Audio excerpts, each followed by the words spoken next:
Just feel somewhat guilty that I was absent last week. As many of you may know, I was at the Aguda convention.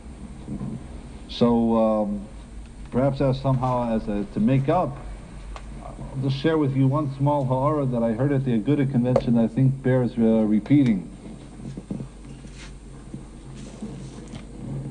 Rebel Yisvei, the Philadelphia Rosh Yeshiva, spoke out a interesting zayar. The zayar says that when the Bnei Yishmael went ahead and performed Milah on themselves, so state in Zayar that they came to the Rebbeinu Shalom, if we understood him correctly, and they said, we have to have now a shaykhus to the Rebbeinu Shalom. Removing the orla, being gemalt, that's something that gives a person shaykhus, should give a person more of a relationship with the Rebbeinu Shalom. So the Bnei Yishmael said, what's going to be our shaykhus with you? So state in Zayar that the Rebbeinu Shalom said, your shaykhus to the Rebbeinu Shalom is going to be through Eretz Yisrael.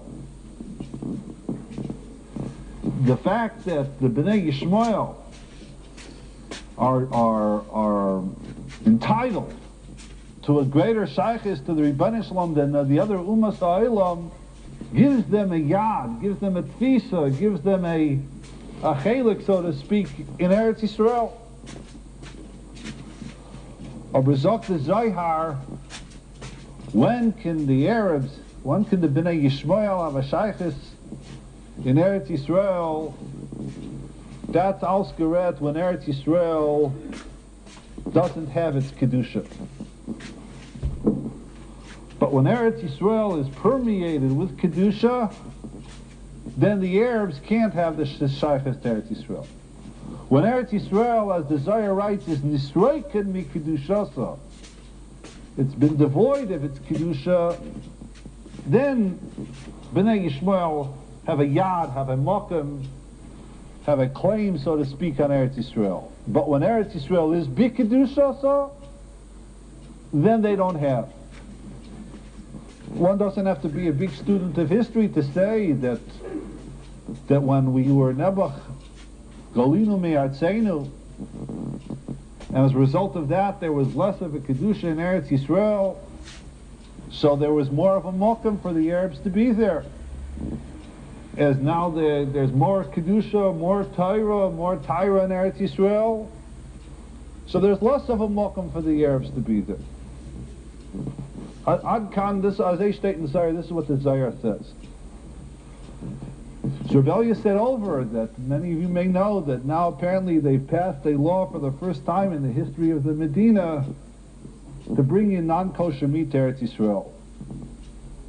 Until now, the meat may not always have had a hechsher that you and I would eat from, but the point is everything was kosher.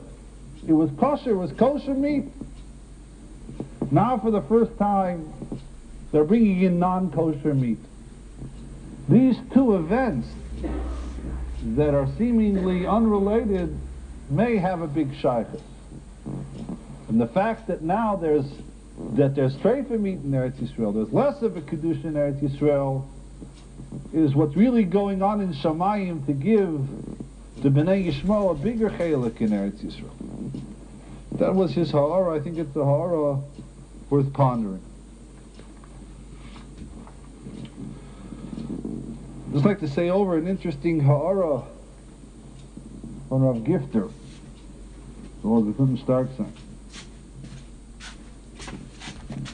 Pasuk tells us that Yosef came back into the house